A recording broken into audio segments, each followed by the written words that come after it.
kejadian itu 2016 itu nggak lama pas kejadian itu saya melapor gitu. Saya berhubung saya juga takut gitu kan sama pihak keluarga pelakunya gitu kan, bahwa saya yang pelapornya. Akhirnya saya memutuskan buat pulang. Dede dan AFA tuh yang merekonstruksikan seluruh anak-anak yang ngumpul di situ.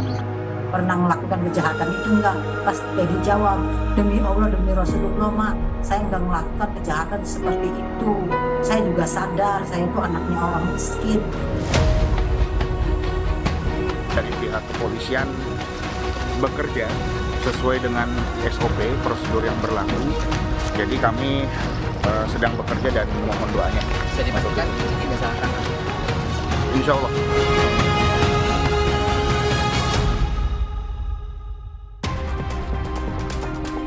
Saudara, kasus pembunuhan Vina dan Eki berawal dari sekelompok geng motor yang berkumpul di warung. Seorang warga yang mengaku melihat kejadian awal kasus Vina mengungkap jika ada 8 pelaku yang berkumpul dan 4 motor yang mengejar motor Vina dan Eki. Namun tak melihat siapa saja yang terlibat penganiayaan. Jurnalis Kompas TV Taufik Riyadi memeriksa jarak dari warung Ibu Nining tempat pelaku berkumpul menuju ke Jalan Raya Perjuangan tempat Eki dan Vina dikejar oleh pelaku geng motor. Hadir di sidang Waktu sebelumnya belum pernah dipanggil sidang. belum pernah hadir.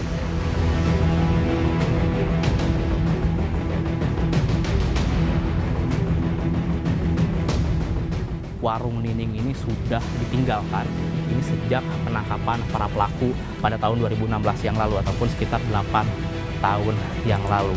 Dan berdasarkan keterangan dari BAP maupun dari fakta persidangan mengatakan bahwa sebelumnya memang para pelaku ini berkumpul terlebih dahulu di warung Nining sebelum akhirnya melihat Vina dan juga Eki di jalanan dan kemudian melemparnya dengan batu dan sampai akhirnya dilakukan proses pengeroyokan.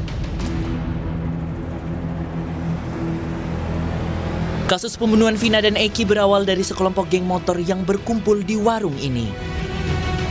Seorang warga yang mengaku melihat kejadian awal kasus Vina mengungkap jika ada 8 pelaku yang berkumpul dan 4 motor yang mengejar motor Vina dan Eki. Namun ia tak melihat secara jelas siapa saja pelaku yang menganiaya Vina dan Eki. Yang berpakai seragam yang bertulisan ekstisi itu lewat, terus langsung dilempari batu. Tuh di situ dilempari batu, terus dikejar-kejar tuh. Berhubung saya juga takut di situ, akhirnya saya udah langsung pulang aja gitu. Posisinya waktu itu Bang Aib di rumah atau di apa? Di warung. Di warung. Iya, lagi di warung. Itu berapa orang yang terlibat waktu melemparnya, terus korban itu berapa orang ya? Kalau bicara kita melempar, saya kurang tahu ya. Masalahnya di situ juga anak-anak ya ada sekitaran 8 orangan lah di situ banyak. Cuman yang memepet itu ada 4 motor. Kami mencoba mengonfirmasi soal sosok AF ke kuasa hukum salah satu pelaku, Tatal. Kepada Kompas TV, kuasa hukum mengaku tak pernah mengenal AF yang disebut sebagai saksi kunci. Pasalnya, sosok AF dan Dede tak pernah dihadirkan dalam persidangan, padahal kesaksian keduanya menjadi dasar barang bukti polisi menangkap 8 pelaku. Setelah salah satu orang tua korban pada jam 14 menerima informasi dari Dede dan AF setelah memperlihatkan foto apakah di sini ada keributan, Dede dan AF yang tidak pernah dihadirkan dalam persidangan menyatakan ada, kenal nggak sama orang-orang yang mengejar motor ini, kenal. Nah, Dede dan AF itu yang merekonstruksikan seluruh anak-anak yang ngumpul di situ. Jurnalis Kompas TV memeriksa jarak dari warung Ibu Nining tempat pelaku berkumpul menuju ke Jalan Raya Perjuangan tempat Eki dan Vina dikejar oleh pelaku geng motor. Dapat saya gambarkan ini jarak dari warung Nining menuju jalan raya ini jaraknya kurang lebih sekitar 100 meter. Dan jika kita lihat memang jarak pandangnya memang agak kesulitan ataupun agak sulit jika kita melihat secara langsung dari warung Nining menuju ke jalan raya. Seorang warga yang mengaku saksi menceritakan bagaimana ia akhirnya menceritakan kronologi peristiwa ini kepada ayah Eki yang juga seorang polisi. Dari laporan saksi inilah, polisi menangkap 8 pelaku pembunuh Vina karena sering kumpul di warung dan bengkel tempat dia bekerja. Kebetulan kan waktu itu ada Bapak almarhum Eki, menanyakan pada saya gitu. Dia menanyakan apakah kamu tahu semalam ada kejadian ribut-ribut di sini. Saya spontan aja saya langsung bilang, iya saya tahu Pak. Gitu. Iya saya tahu. Terus kamu tahu pelaku-pelakunya? Ya saya tahu Pak. Biasa nongkrong di mana? Itu Pak di depan. Saya begitu. Saya cerita sama bapak almarhum itu. Jurnalis Kompas TV mencoba menelusuri bengkel tempat saksi diduga melihat kronologi pembunuhan Vina hingga penangkapan pelaku. Lokasi bengkel berada di depan warung Nining dan di pinggir Jalan Raya Perjuangan yang disebut sebagai lokasi tempat geng motor mengejar Eki dan Vina. Saudara, saat ini saya sudah berada di depan Jalan Gang Bakti. Dan sebelah samping saya ini, sebelah kiri saya ini merupakan bengkel mobil yang dulunya merupakan tempat cuci mobil, di mana tempat saksi kunci bernama Aep ini bekerja. Dan saksi kunci bernama Aep ini mengatakan bahwa ia melihat secara langsung bagaimana proses pengeroyokan dari para geng motor ataupun pelaku ini kepada Vina dan juga kekasihnya. Dan dapat saya gambarkan, saudara, memang jarak dari warung Nining kepada bengkel ataupun tempat cuci mobil ini ke tempat pengeroyokan ini jaraknya memang sangat berdekatan, dan memang kasus kematian dari Vina ini masih menjadi misteri, dan saat ini polisi masih terus memburu 2 orang yang masih masuk dalam daftar pencarian orang. Taufik Riyadi, Jennifer Prapta, Kompas TV, Cirebon, Jawa Barat. Kemunculan sosok warga yang mengaku melihat kronologi awal penganiayaan dan pembunuhan kasus Vina menjadi pertanyaan sejumlah kuasa hukum narapidana lain karena sosoknya belum pernah dihadirkan di persidangan maksud kami. Lantas apakah peran saksi ini bisa menguatkan peran dan juga dari Peggy dan juga 2 buron yang diduga sebagai otak pembunuhan Vina? Kita bahas sore hari ini, saudara, bersama kriminolog Universitas Indonesia Adrianus Meliala, kemudian ada juga mantan Kabar Reskrim Komjen Ito Sumardi, anggota Kompolnas Yusuf Warsim, dan juga kuasa hukum dari keluarga Vina Raden Resa Primadea. Selamat sore Bapak-bapak, sehat selalu. Sore Pak. Sore. Ya, saya ingin ke Sore Mbak. Selamat sore Bapak. Saya ingin ke Bung Resa dulu. Bung Resa, hari ini kuasa hukum kan datang ke rumah Vina, keluarga Vina. Apa yang dicari di sana? Ada fakta yang didapatkan, fakta baru misalnya? Jadi memang kita hari ini ke kediaman almarhum Vina itu bersilaturahmi dengan keluarga besar, berziarah ke makam ke makam Vina almarhum, dan bersilaturahmi kepada Sultan Kacerbonan sih. Agendanya hanya itu sih Mbak, lebih ke silaturahmi. Oke, artinya tidak ada proses pencarian fakta baru dan sebagainya gitu ya Pak ya? Iya, belum ada. Kita masih tetap menanti berita yang terbaru dari pihak polisian. Pak Reza, Bung Reza, ini kan ada satu saksi yang bicara. Ini sebenarnya saksi dulu dia juga bicara ya, disebut saksi kunci AF ini. Keluarga bagaimana melihat kehadiran saksi ini? Ya, bagi kita tetap menyerahkan seluruhnya kepada pihak kepolisian karena memang saksi ataupun itu kok bukan dari ranah kita ya. Kita tetap mendukung langkah-langkah apa yang akan dilakukan dari pihak kepolisian untuk bisa menemukan dari kedua terduga DPO yang masih dicari sampai saat ini. Oke, sudah sempat berkomunikasi dengan pihak kepolisian soal pemeriksaan terhadap Peggy? Belum. Rencana kita akan segera melakukan koordinasi dengan pihak kepolisian di Polda Jabar, dan kita akan menunggu rilis dari kepolisian. Baik, saya ingin ke Pak Ito dulu. Pak Ito, Anda pernah menjadi Kabar Reskrim. Ini kalau kita lihat kasus ini ada sosok saksi yang kemudian muncul lagi, mengaku melihat semua kejadian, yang mengaku sebagai saksi kuncinya begitu, bagaimana penganiayaan terhadap Vina itu berjalan. Ini kan kesaksian yang sudah pernah disampaikan dulu dan kemudian sempat dari pihak kuasa hukum para pelaku itu menyebut bahwa tidak pernah dimunculkan dalam persidangan. Anda melihat kesaksiannya ini masih perlu untuk didalami lagi oleh polisi sekarang? Kira gini Mbak, saksi 2 orang saksi ini, saudara Aep ini kan yang mengungkap kejadian yang sebenarnya. Itu dia memberitahukan kepada orang tua almarhum Eki. Hingga kemudian bisa diamankan 8 orang. Ini dari 2 orang ini. Nah, kalau dari 2 orang ini kemudian dibuktikan di pengadilan, itu adalah merupakan kewenangan hakim. Jadi kalau hakim menganggap mungkin untuk keselamatan atau keamanan tidak perlu dihadirkan, maka sudah cukup dengan keterangan yang disampaikan di BAP. Jadi yang disampaikan oleh saudara Aep dan saudara Dede ini adalah merupakan kesaksian kunci sehingga bisa mengungkap kasus ini. Karena tanpa kesaksian mereka berdua, ini tentunya kasus ini tidak akan mungkin bisa terungkap.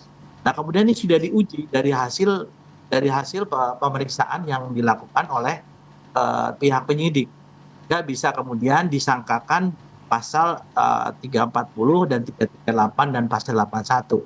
Ini tentunya ini adalah merupakan saksi yang saat ini dikatakan tidak dimunculkan, sekarang berbicara saya kira statusnya sama saja dengan pada saat dia waktu itu memberikan kesaksian. Nah, sekarang dengan ditangkapnya Peggy, tinggal bagaimana penyidik Polda itu melakukan berita acara konfrontasi ya, dan meminta keterangan-keterangan daripada para. Oke. Pak Ito, artinya ketika Peggy sudah ditangkap, maka saksi ini perlu diperiksa lagi untuk dikonfrontasi keterangannya? Kalau menurut saya kan saksi ini yang mengantar kepada 8 orang pelaku. Kemudian 8 orang pelaku ini mengatakan selain mereka, ada lagi 3 orang yang kemudian ditetapkan sebagai DPO. Ya, yang selama ini yang menjadi pemberitaan ya. Sehingga mungkin saksi ini juga bisa saja dimintakan keterangan lagi apakah memang dia mengenal Peggy atau tidak. Tapi Peggy dan 2 orang DPO lagi itu adalah penetapan DPO-nya berdasarkan keterangan dari 8 orang ini. Menurut saya bisa-bisa saja dia dimintakan keterangan. Karena ini kan ada berita acara baru ya, saudara Peggy, yang terpisah dengan berita acara yang sudah di sidang pengadilan. Oke, gini, kasus ini penangkapan Peggy itu kan menuai banyak reaksi dari publik, dari masyarakat. Kemudian munculnya juga AF lagi setelah 8 tahun ini juga memunculkan banyak reaksi dari publik juga. Menurut Anda bagaimana polisi kemudian harusnya mengambil langkah di sini dalam situasi ini untuk menguatkan gitu bahwa apa yang disampaikan ini memang benar dan publik bisa meyakini begitu apa yang dilakukan oleh polisi? Kita melihat kasus ini secara utuh ya Mbak ya, bahwa polisi ini kan hanya menyidik, kemudian diserahkan ke penuntut umum, disidang, kemudian hasilnya adalah keputusan pengadilan dari tingkat kemudian sampai Mahkamah Agung. Nah, kalau dikatakan mengapa Peggy baru tertangkap 8 tahun, menurut saya ini wajar ya. Kenapa? Ya, pengalaman saya sebagai anggota reserse, itu pada tahun 2016 pernah diupayakan atau dicari Peggy secara besar-besaran. Tapi kan kalau orang lari ini kan tentunya tidak mudah. Mungkin dia bersembunyi kemana. Nah, setelah itu penyidik dihadapkan lagi kepada kasus-kasus lain yang harus ditangani oleh dia. Nah, karena satu orang penyidik itu pasti paling tidak 1 hari bisa lebih dari 1 kasus yang harus ditangani.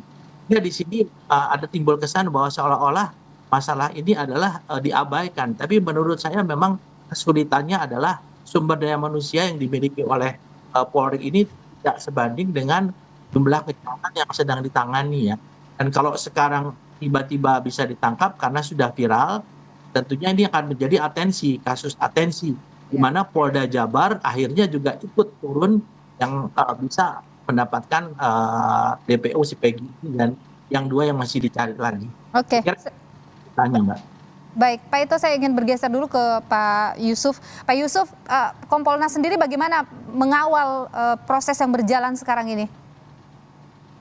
Ya, saya sendiri itu sudah sudah karena informasi awal dari kuasa hukum terpidana menjelaskan lokasi-lokasinya sudah kita cek ya. Minggu depan insya Allah kami sudah di Polda mendengarkan klarifikasi secara lengkap lah dari proses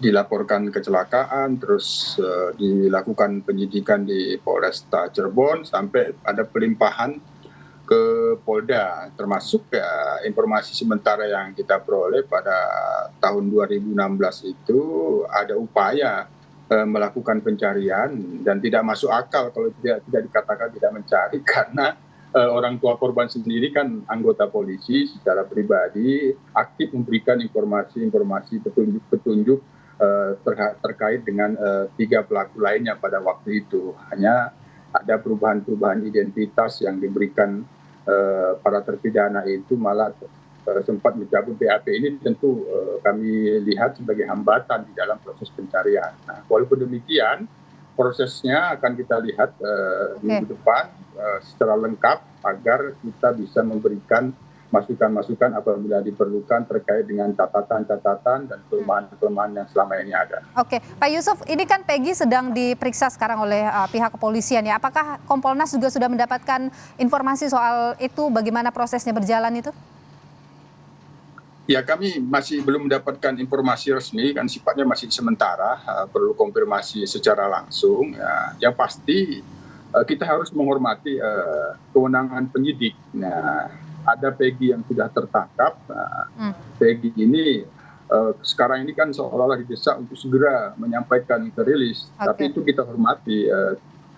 Penyidik pasti punya pertimbangan kaitannya dengan kepentingan penyidikan untuk tidak merilis pada saat ini. Nah, Peggy dikonfirmasi kepada 7 terpidana lainnya terkait dengan hal-hal yang menjadi keterangan selama ini itu pasti. Itu yang kita dorong. Baik, saya ke Pak Adrianus. Pak Adrianus, bagaimana Anda melihat kekuatan dari keterangan yang disampaikan oleh yang disebut saksi kunci ini, AF? Jangan lupa bahwa semua informasi itu harus memperhitungkan soal waktu 8 tahun yang lalu, di mana dalam ilmu memori, itu waktu itu sudah amat mendistorsi akurasi. Jadi kalau dulu aja nggak banyak yang diingat, maka menjadi heran kalau kemudian sekarang banyak yang bisa diingat. Yang terjadi justru adalah kalau dulu sedikit yang diingat atau yang dilihat, maka yang sekarang lebih sedikit lagi yang dilihat dan diingat. Nah, maka kalau dulu saja kepolisian tidak memanggil yang bersangkutan sebagai saksi, saya agak beda dengan Pak Itoy. Saya menduga bahwa pada waktu itu dia adalah anak kecil, anak yang masih di bawah umur yang secara teori memang tidak kredibel sebagai saksi. Ya, biasanya anak di bawah umur itu bulat dan berubah-ubah cara bertuturnya. Yang mungkin dalam hal itu kepolisian berpikir bahwa nggak usah deh dimasukkan sebagai saksi. Atau yang kedua adalah bahwa sebetulnya yang dilihat oleh yang bersangkutan itu sebetulnya sedikit sekali. Nah, maka selama 8 tahun itu pula yang bersangkutan belajar tentang kutip ya tentang apa yang terjadi, mendengar dari sana sini, dan kemudian lalu bisa bicara seperti yang sekarang kita dengar. Dengan kata lain, sebagian dari yang diungkapkannya itu saya duga adalah sesuatu yang merupakan make up story atau cerita yang didengar dari berbagai sumber. Begitu, Mbak. Oke, baik. Pak Ito, apa yang kemudian ingin Anda tipkan ini terkait dengan proses berjalannya? Karena sekali lagi ini publik punya menyoroti sangat besar terhadap kasus ini. Iya, saya kembali ini yang barusan disampaikan Prof. Adrianus. Kalau tidak salah dengar tadi, itu saksi itu adalah saksi yang sudah diminta di BAP ya. Iya. Selama ini dianggap dia tidak dimunculkan. Saya kira ya itu memang dialah yang mengungkap, dia katakan bahwa ayahnya almarhum Eki menanyakan kepada dia. Jadi saya kira itu juga tidak perlu diambil keterangan lagi, keterangannya sudah dijadikan BAP dan sudah masuk persidangan. Saya sependapat dengan Pak Yusuf bahwa ini kan Kompolnas ini adalah lembaga pengawas internal dari kepolisian. Jadi di sini kepolisian juga nggak bisa main-main, Mbak ya. Dan tentunya juga ini mempertaruhkan kredibilitas dan profesionalismenya.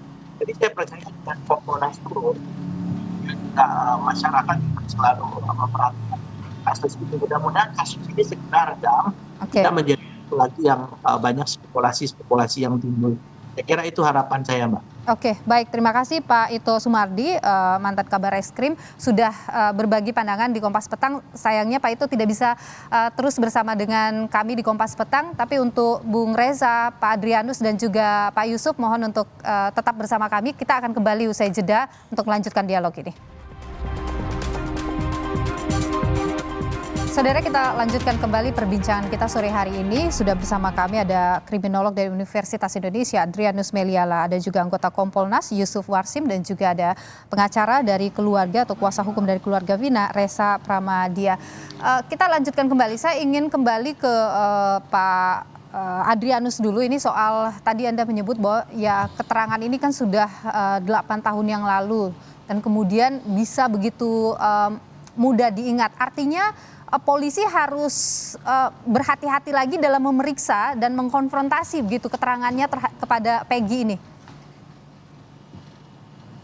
Enggak, kan AFV kan menguatkan kepolisian, jadi tidak harus hati-hati. Cuma memang dalam keseluruhan hal itu saya menduga bahwa kalau tidak kepolisian perlu mengambil satu introspeksi ya. Kebetulan sini ada Pak Yusuf tentang dua hal. Pertama, tadi bicara soal bahwa yang menangani kasus ini pertama-tama adalah satuan narkoba, ya, yang justru bukan urusannya ngurusi beginian. Demikian juga keterlibatan dari ayah korban, seorang anggota polisi. Harusnya ketika anggota keluarga terlibat, ya orang lain dong yang mengurus, supaya kemudian tidak ada konflik kepentingan, tidak ada emosi terlibat. Dan yang kedua adalah soal tidak diurusnya 3 DPO ini selama 8 tahun. Saya selalu mengambil tesis bahwa 3 DPO ini bukan karena susah, tapi karena memang perhatian kepolisian itu sudah berubah. Tadi juga sudah disebutkan oleh Pak Ito bahwa sudah tertumpuk-tumpuk oleh kasus yang lain. Nah, juga ini ada kaitannya juga dengan konteks manajemen SDM Polri ya, di mana kalau misalnya seorang perwira, seorang pejabat sudah mendapatkan PR, maka mereka sudah lupa tuh dengan pekerjaan rumahnya, pekerjaan lamanya, dan kemudian segera ditinggal dan lalu menjadi warisan bagi penerusnya. Sang penerus juga kemudian ogah tuh mengerjakan mencuci piring kotor ya yang ditinggalkan oleh penerusnya. Jadi alhasil kemudian waktu 8 tahun itu bukan mengindikasikan sulitnya kasus, tapi lebih pada sistem yang sebetulnya kurang tepat. Demikian. Oke, Pak Yusuf, bagaimana? Sebenarnya begini Pak Yusuf, yang disoroti oleh publik adalah kenapa dalam waktu 8 tahun itu meskipun ya resourcesnya kurang dan sebagainya sehingga kemudian ada banyak kasus lain yang ditangani, tapi ketika kasus ini ramai lagi di masyarakat dalam waktu dekat bisa menangkap Peggy begitu. Ini yang disoroti. Bagaimana Kompolnas melihat ini? Ya, kami sendiri sudah pernah menyampaikan terkait dengan hal itu kan pasti ada hambatan. Ya. Hambatan itu sifatnya ada yang internal, ada hambatan eksternal. Nah, hambatan eksternal tadi sudah sempat saya sampaikan, kesulitan untuk memastikan identitas dari keterangan para saksi yang itu pelaku terpidana yang saat ini sudah terpidana. Saksi mereka sempat mencabut BAP itu kan sifatnya eksternal. Nah, ada hambatan yang internal, yaitu terkait dengan proses keberlanjutan itu. Proses keberlanjutan pada saat sudah divonis, karena dianggap fakta-fakta persidangannya semua berjalan lancar, sehingga itu dianggap sudah ingkrah ya, sudah selesai. Yang kedua, tadi sempat disinggung oleh Pak Adrianus, kami pernah menyampaikan jika ada pergantian penyidik karena dimutasi gitu, itu sifatnya hambatan internal, belum lagi yang itu kaitannya dengan masalah prosedur misalnya seperti itu. Nah, ini semua akan kami pastikan apakah demikian. Itulah pentingnya kami dalam kasus ini meminta klarifikasi secara lengkap. Kami sendiri juga sebenarnya sudah pernah menyampaikan perlu dilakukan untuk audit lah, untuk memastikan ada yang unprocedural atau tidak, karena sekarang berkembang yang menduga ada salah tangkap, dipaksa untuk mengaku, semuanya itu harus clear dalam proses ini, jangan sampai putusan pengadilan yang sudah ingkrah itu menjadi cacat. Itu keinginan kita bersama untuk pengawasan Kompolnas terhadap penanganan kasus ini secara tuntas. Oke, baik, saya ke Bung Reza. Bung Reza, kalau dari pihak keluarga Vina melihat penangkapan Peggy, kemudian juga ada saksi yang muncul dan masih ada 2 yang buron, bagaimana sih sampai dengan saat ini? Iya, kita dari mewakili pihak keluarga itu tetap sangat berharap ke pihak kepolisian untuk bisa mengungkap terduga DPO yang lain itu di mana gitu kan. Dan juga kita berharap untuk bisa merilis wajah dari terduga DPO yang sudah tertangkap. Jadi biar semuanya menjadi jelas, biar tidak ada lagi kegaduhan di masyarakat. Oke, Bung Reza, ini kan tadi Pak Yusuf mengatakan minggu depan atau pekan depan ini Kompolnas akan ke Polda Jawa Barat untuk kemudian juga mengklarifikasi sejumlah hal, memastikan proses juga berjalan dengan baik. Kemudian masih ada 2 orang DPO lagi yang masih akan dikejar begitu. Apa harapan Anda mewakili pihak keluarga begitu terkait dengan proses ini?